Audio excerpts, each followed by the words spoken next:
Welcome to the Underground, the Steel City Underground, the black and gold standard for Pittsburgh Steelers coverage. Now, here are your hosts, Joe Kuzma and Brian E. Roach.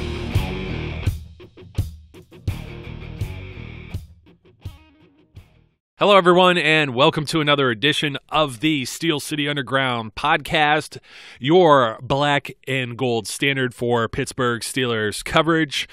My name is Joe Kuzma, and as always, seconded, maybe firsted, the 1A to, or 1B to my 1A. I think we're both on the same playing field here. Maybe you're 1A and I'm 1B. Mr. Brian Roach, what's up? I feel privileged and elevated now, having even been mentioned as a possible 1A. I don't know how to react. Well, we did a lethal weapon thing a couple weeks ago, and I was nearly going to tell you that you were Leo Getz now, but I felt like Leo Getz because I kept telling you, okay, technical difficulties and everything else. So, no, the well is run dry. I have no creative ideas. I've been doing a lot of video gaming, like retro gaming lately, so maybe Mario and Luigi, but I'm like the tall guy of the group, so I guess you'd have to be Mario, which would make you 1A. Hey, that's true. Okay, I'll take it. I'm okay with being Mario. Mario gets the princess in the end. I like it. I know. You know what, man? I was playing Mario 2, and this is a true story. My wife was yelling at me because I was playing the original Nintendo version, and then I played like a remake on the Game Boy Advance and do some of the emulator stuff. And I owned some of this stuff way back in the day.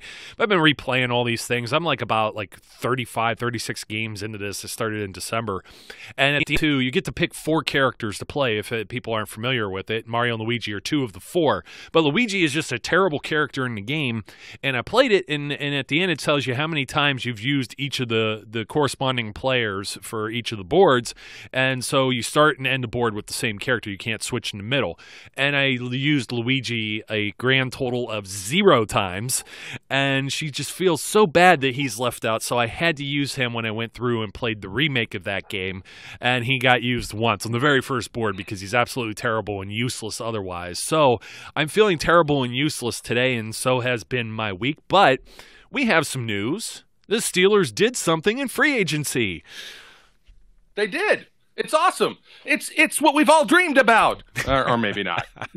Yeah, I don't know, man. It's one of these things where I'm like, not to rain on anyone's parade, or including John Bostic, who was signed of the formerly Indianapolis Colts, formerly of the Chicago Bears, and then formerly of New England Patriots, I believe. He's bounced around a little bit, partially due to injury and one-year contracts. I think he was more on a prove-it deal last year with the Colts. He had a boatload of tackles. It was his best year in the NFL thus far. So maybe a guy with upside that's a veteran player. And of course, his name isn't Sean Spence, so he's got that going for him. Yeah, I actually am not at all upset with this signing. It's, it fits what they can do. It fits into what they're available to do. He's starter capable. He played well in the last season he played for the Colts. He does have a little bit of an injury history. But he's, all you really need to think in my mind is go back and watch the play where he nearly decapitates Teddy Bridgewater when he was playing for Florida, and you'll see the kind of guy that he could potentially be. And the Steelers have had some good luck with signing free agent inside linebackers, especially when their name is James Ferrier. Not that I think he's James Ferrier. Let's be clear. But, maybe if Ferrier's 1A, he's C.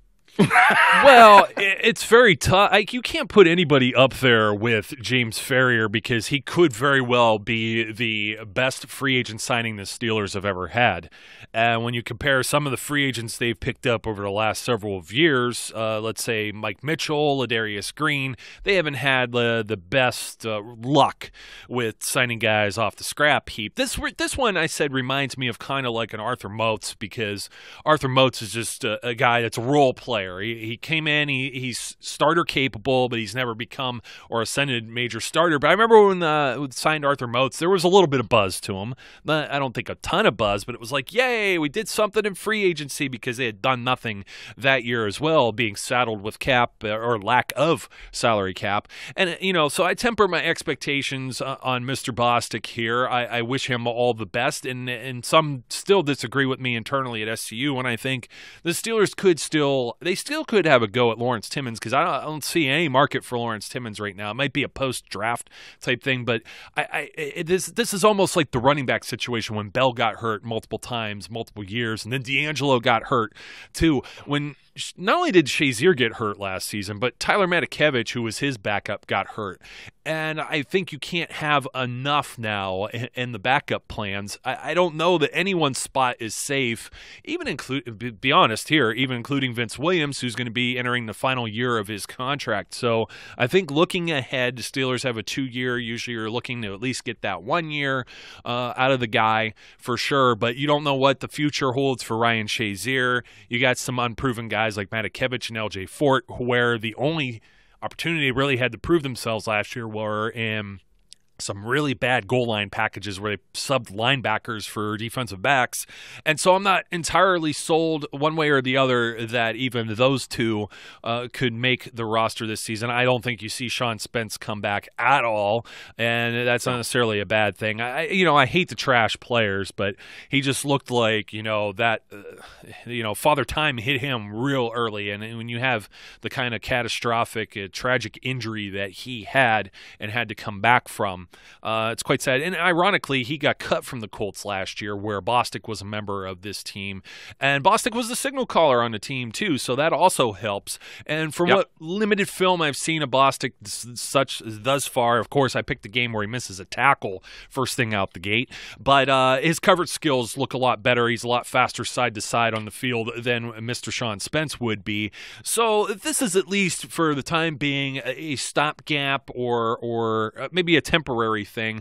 I don't write off Timmons. Timmons is going to be a price tag. How much do I play? He is an older player. I get all of that. He didn't really regress. He could regress. There may be some hard feelings. I don't want to be a dead horse here, because we talked about this ad nauseum on the last show, but they could still happen.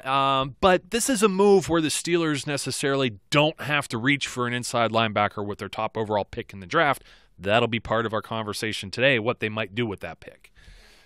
Yeah, and I'm with you 100% actually on LT coming back. I think Timmons still has a very good chance to come back.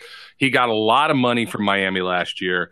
So I don't think it'll be about the money. As we discussed last time, I think he realized he shouldn't have left. He wasn't happy after leaving.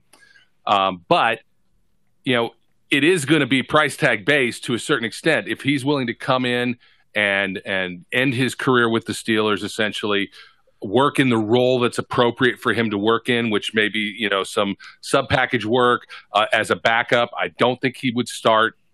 I don't think he would start. But who better to be a guy that knows the system and could help a rookie than Lawrence Timmons?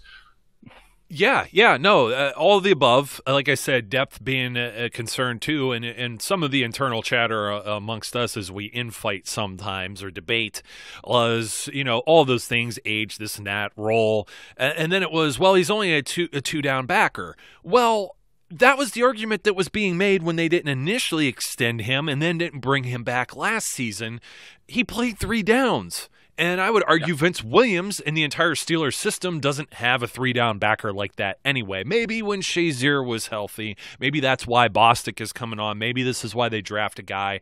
I don't see Tyler Matakevich being that 3-down guy, and I don't see, LJ Ford, how many times has he been, remember when it was like terminated was the terminology that was used, and everybody takes the words that are posted on the internet, and they blew that up to something, and it was like somebody got fancy, there was was an intern in doing the website or Twitter updates. We have terminated LJ Fort. Oh man, he must be really in the doghouse. He was back on the practice squad in days, and then back on the active roster like a week later. It was kind of funny, but it's one of those. That's one of those guys where we know where the ceiling is. And like I said, LJ Fort nearly became the hero of Pittsburgh in that playoff game, but it was like nobody could cover or do anything, and the Jaguars pushed all the right buttons, and you don't want to be in that situation again. Who's to say that a rookie they bring on is going to – everyone's expecting TJ Watt now, but you got people still raining on the parade of Bud Dupree, and I'm still on the fence. I defend Bud because of the way he was utilized last season.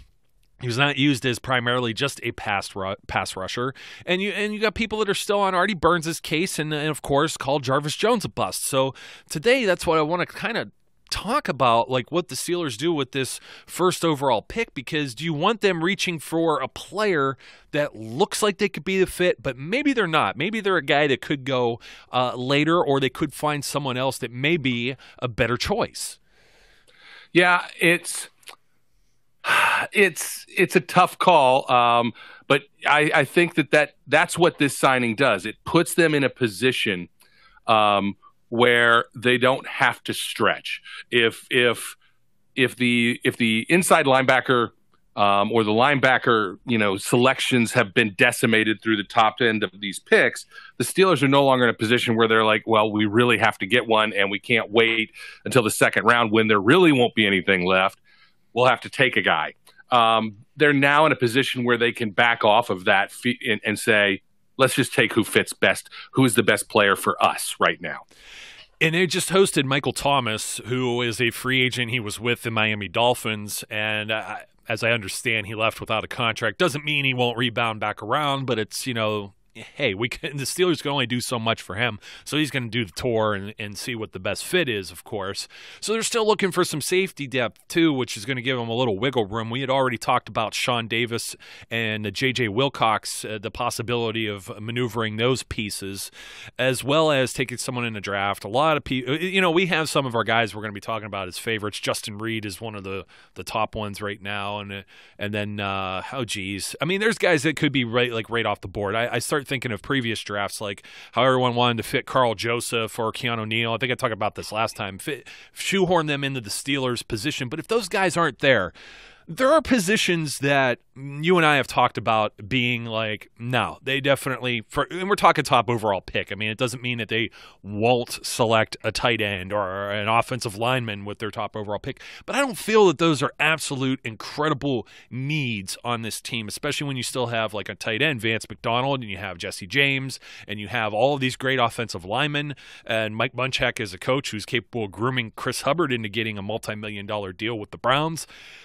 I'm looking around and I'm like, I'd be upset if they went with like a wide receiver. I might be disappointed with a defensive lineman. I mean, some people are talking about defensive tackle, but I mean, the Casey Hampton role is no longer a viable one in today's NFL.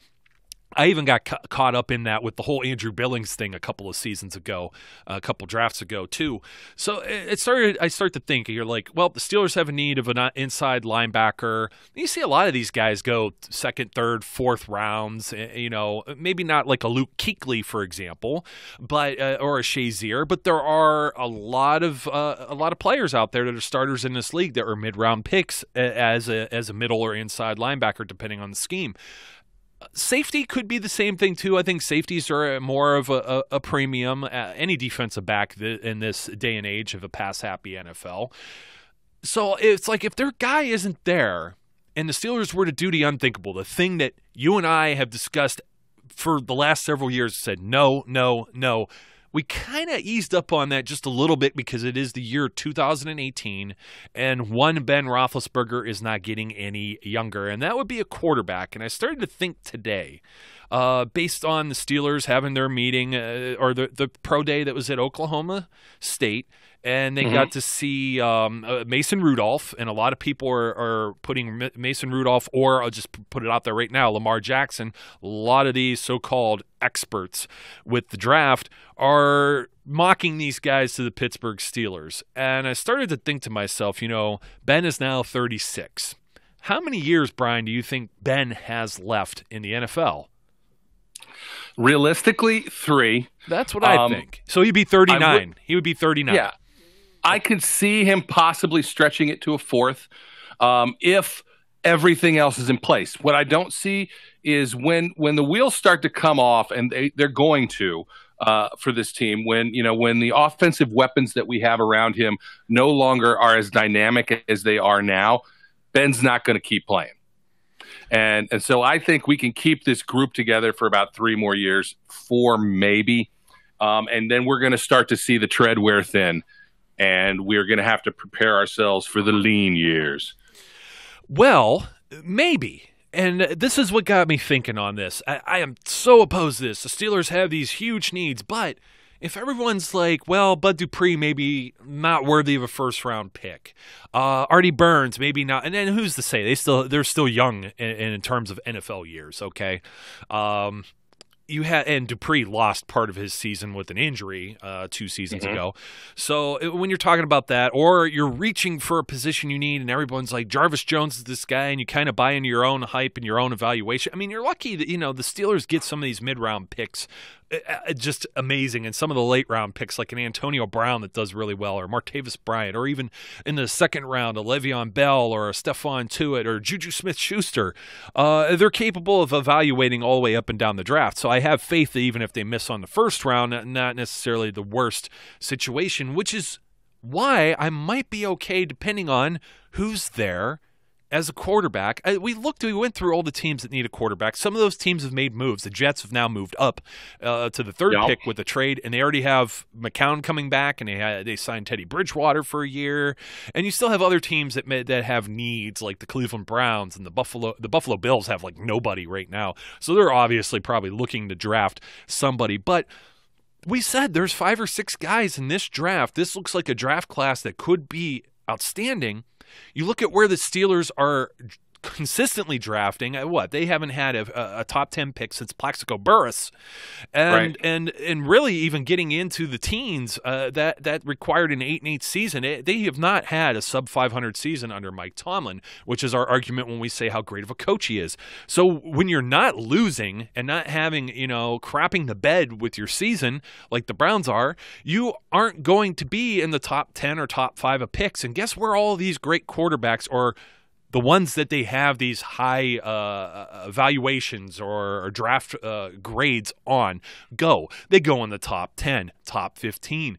It's going to be very difficult maybe for the Steelers to ever, over maybe the next few years of the Ben Roethlisberger era, look objectively in the draft and think, well, we're going to be able to draft his successor. Maybe that guy might still be out there. Looking ahead to next year, we don't know how that's even panning out yet. But when there's only maybe 2 or 3, we saw like a first round go without a quarterback taking it all too.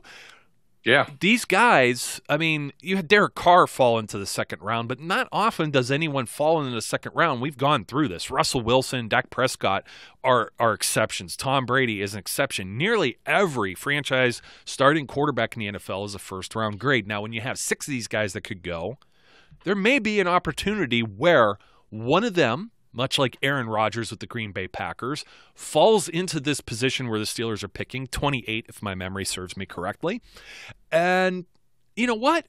It may shock everyone. There may be pitchforks and torches and the Yinzers are going to Yinz, but I'm starting to kind of back off of this idea of maybe that wouldn't be the worst idea if that player, Mason Rudolph, for example, comes to the team, they feel he's the guy, he's their Aaron Rodgers, and if he turned into it, maybe Mike Tomlin never has a sub 500 season. This might be an investment for the future. How many more opportunities are you going to have like that? Because if they go and win the Super Bowl, or they get close and go to a Super Bowl, and they're still picking in this 20-something range, they're not going to have a shot at another quarterback. I don't know that there'll be as deep of a quarterback class like this again in the near future. Well, I would agree with that. I am not leaning. I know. I'm devil's advocate here. It's making me cringe to say this. I am still not leaning towards picking a quarterback. But I will say this. If every potential position that they have a need for and all of the people that they liked aren't there and they don't see the value, and somebody falls to them. Because look, even though we're saying there's 6 potential first-round quarterbacks, there really are only 4. The last 2 in that list, the guy from Louisville and Mason Rudolph, they're not first-round quarterbacks. They're not first-round talents. I don't believe that they're going to pan out, but who knows? Who knows, right? And so, if somebody falls to them, then, maybe. But if somebody falls to them, it's probably because everything else that they wanted is gone.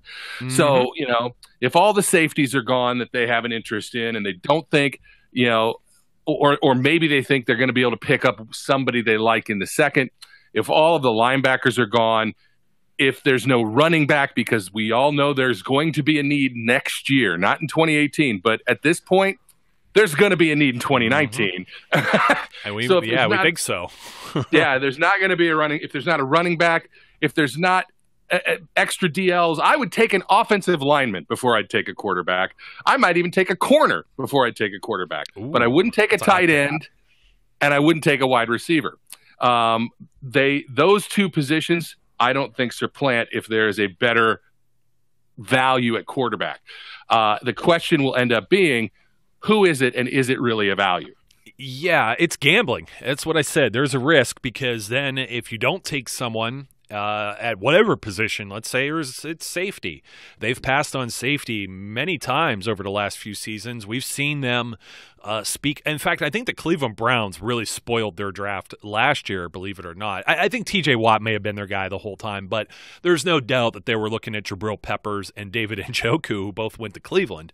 And so they've been visiting with a lot of safeties. This has been something that's been on their mind for a while, but then again, when they took Sean Davis is a second-round guy. Now, the question is whether you gamble and you say one of these guys, let's say, without a doubt, we don't think that Sam Darnold, Josh Rosen, or even Baker Mayfield maybe are around. They're all going first round and should be gone before the Steelers pick. Josh Allen could also be gone. That leaves you with Mason Rudolph or Lamar Jackson, who have grades of first, second round, or second, third round. So you got to look at everyone behind you now and see, well, what did everyone else take? What's everyone else's quarterback situations? Is someone else going to take a quarterback? Do I have to pull the trigger now if this is what you're thinking is best available? And this is why Bostic and some of these other guys that may visit and get signed here play an important role, because if they feel that they're starter capable and that they are okay on that day 1 of the draft, this could leave them, this is the best player available type of situation where the Steelers usually don't shoot themselves in the foot. And I don't know how I feel. Well, I'll tell you how I feel. Somebody, what was it on Twitter? We saw this earlier. They compared Darnold. Isn't he just like another Landry Jones? And I said, well, if he's the second coming of the GOAT, that would be amazing. And it makes you wonder, because when the Steelers took Landry Jones, it's like, do they see some of the attributes that they may see in one of these younger prospects? And then I see the NFL.com draft comparison of, you're going to laugh, Mason Rudolph. Did you see this? Christian Ponder. Yeah. Christian Ponder. Yeah, Christian Ponder. Like, no way, man. But I look at this guy and I say 6'5", 235. Who does that remind you of? That's Ben Roethlisberger. That's a big guy that's hard to bring down, and maybe big arm. You just never know. You just never know. So there's some hypotheticals here, and I said I may ease back off of that because, I mean, for a while here we're thinking, man, you got to really replace Ryan Shazier. And I'm not saying that Bostic is going to be Ryan Shazier, but there's always the possibility that Ryan Shazier's back after a season 2, and maybe they don't invest a high draft pick in an inside linebacker. Perhaps they feel okay with Dirty Red or an LJ Fort in the reserve roles too. Who knows what goes on with Vince Williams? Maybe Lawrence Timmons is back. This gives you a lot of different possibilities where, hey, maybe they don't have – I don't think they need a cornerback, man. I think for the first time in a very long time, they are not poor at that position. Defensive line and corners, they're set. Outside linebacker, they could use some depth maybe, but I don't know how you bring in a guy.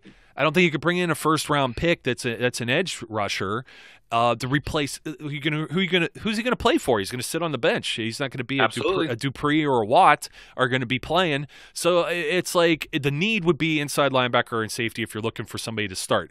Anywhere else, like I'm saying, if it's an edge guy and you're just going to sit on the bench, why not get a QB that's going to sit on the bench and learn behind the franchise's greatest QB? I am not necessarily I'm starting to change the tune a little bit. I don't know that that's necessarily where they need to go, and maybe they can't wait. The reason I think first round here, Brian, I mentioned this, is the fifth-year option that could only be exercised on first-round draft picks. 39-year-old Ben Roethlisberger decides to play another season, or maybe they don't know what they have if they took a guy like a Mason Rudolph or Lamar Jackson in the first round. By the time it's ready for Ben to say, okay, no one else is ever getting a number 7 jersey in this organization ever again, now they have an extra year where they can option this guy much cheaper than what some of the money we've seen thrown at players like a Jimmy Garoppolo or, Derek Carr. Just name a name recently of these guys that have been getting these big money contracts. Now they have a little bit of leeway where they can play around and see what whoever this guy is for another year or 2, maybe even 3, depending on what happens with Ben. And during that time, they may be mediocre. They could always draft another quarterback. You never know. I'm starting to warm up to the idea that it could be a possibility. It's a stretch. It's blasphemy from anything that I've said. I feel like a flip-flopper. I feel like a politician right now. But it would intrigue me if a name was called like that on the opening night of the draft. And I wouldn't necessarily just take to social media and start calling for Kevin Colbert to be fired. Like I said, for me, it's all going to depend on what is on the board, who's gone and who's not. The thing about both of the guys that are likely to be there, Lamar Jackson, right? Am I right? I don't remember. Mm-hmm. Lamar Jackson, wildly inaccurate and doesn't fit the way the Steelers play offense right now. It's a complete mismatch for this team. Yes. Did you see his NFL comparison? Did you see his comparison? Yeah, Michael Vick. So there you go. And they loved Michael Vick. Yeah. But yeah, Michael Vick looked so good in our offense, right? And so he's wildly inaccurate. But he has big play potential, no question about it. He's a tremendous player, but not in this offense. We'd have to change our whole offensive structure to fit him. He's the kind of guy who's going to benefit from RPOs, run pass options. That's the kind of offense that's going to fit him. That's not our offense. So, for him to sit behind Ben and learn an offense that doesn't suit him makes no sense to me. But then you go to Rudolph.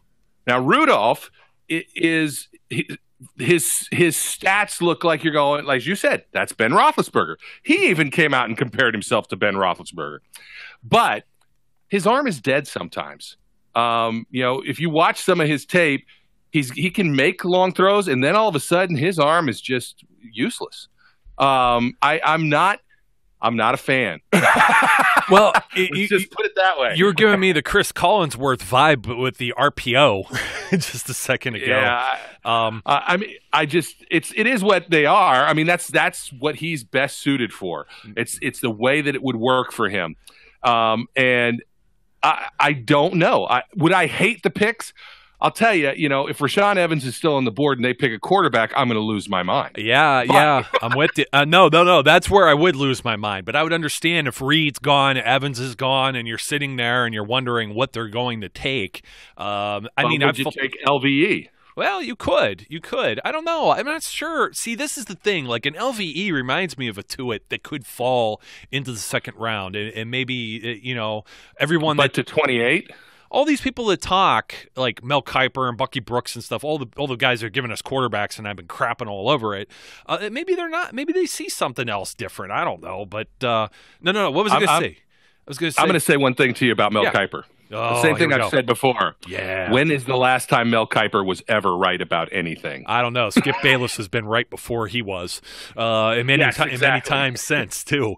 Rudolph, you said this is funny because there's a good a metaphor, analogy, whatever you were saying. Sometimes he has a dead arm. I remember Ben playing in a game this past season saying maybe this old cowboy doesn't have it anymore. And guess what the mascot is for Rudolph?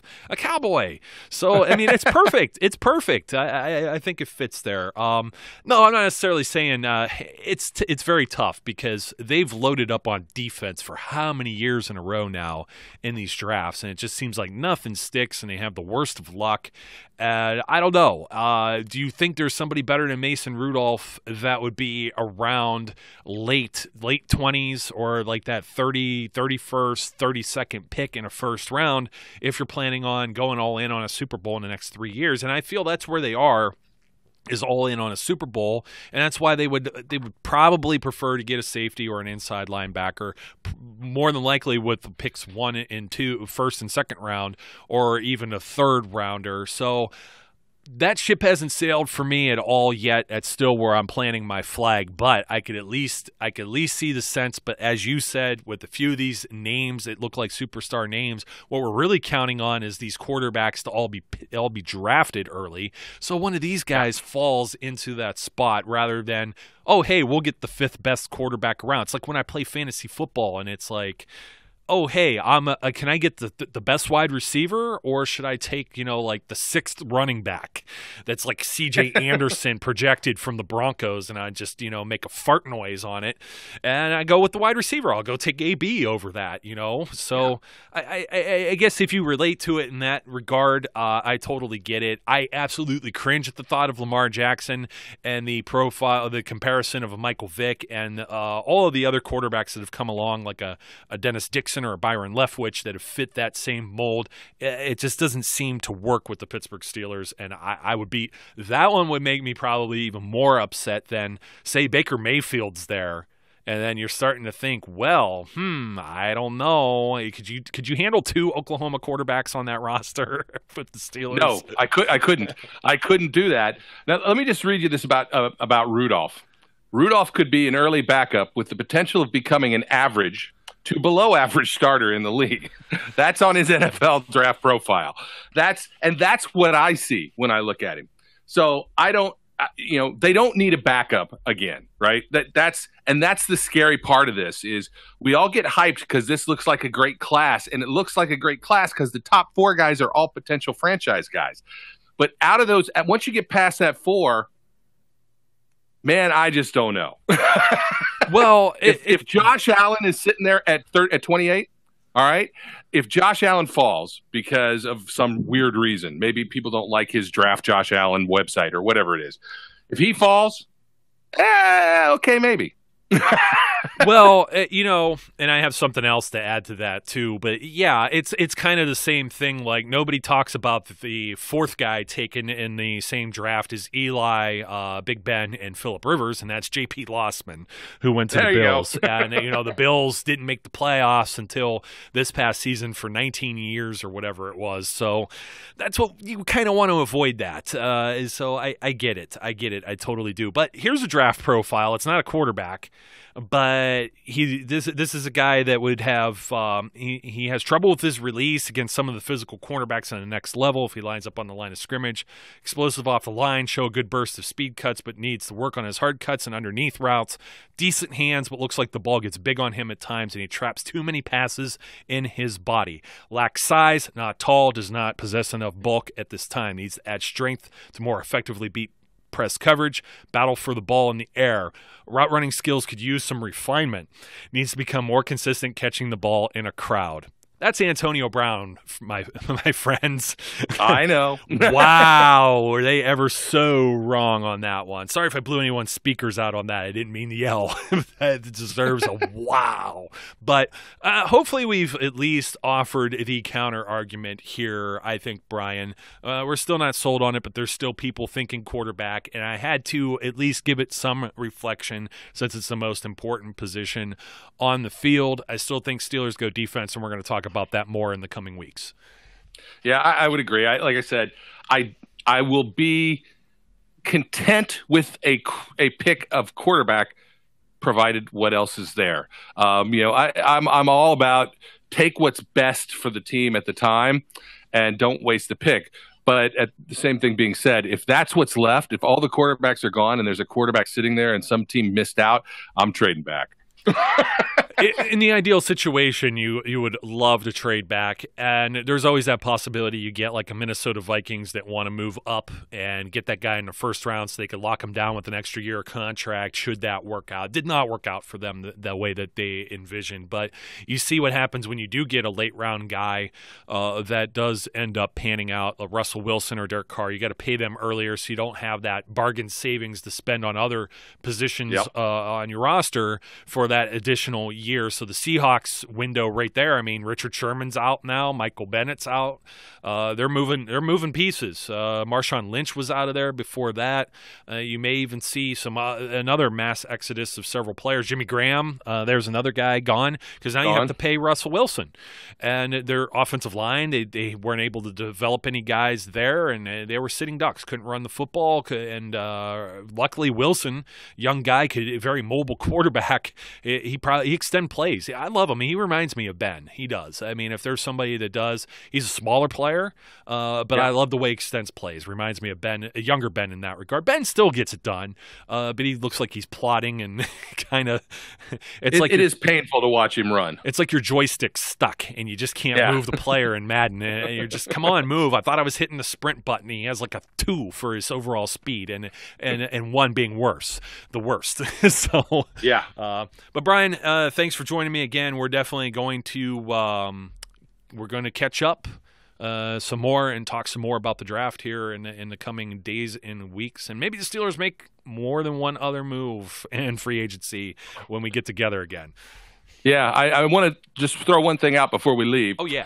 For those folks who have not noticed, head over to the Steel City Underground site and check out our March of Dimes contest. We've gotten a couple people to enter, which is great. It's a great contest. You have the opportunity to win a autographed Troy Polamalu jersey that's authenticated by our friends at TSE. So, this is a spot-on nice jersey.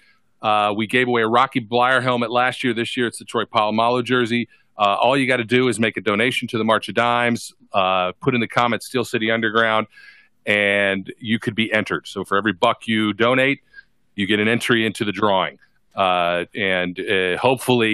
Hopefully we can get some people to spark some interest and make some money for a great cause. Yeah, and just because it's March of Dimes doesn't mean it's the whole month of March. The actual March itself, that's what the term is for, not the month, but an actual March is going down in April, so you still got plenty of time to get in there if you're waiting on a paycheck, anything else. If you're on a desktop computer or tablet, we have the sidebar of the website on the right-hand column. If you visit anything on our site, it's at the top as actually says the featured guide. That's a mistake. I got to fix that.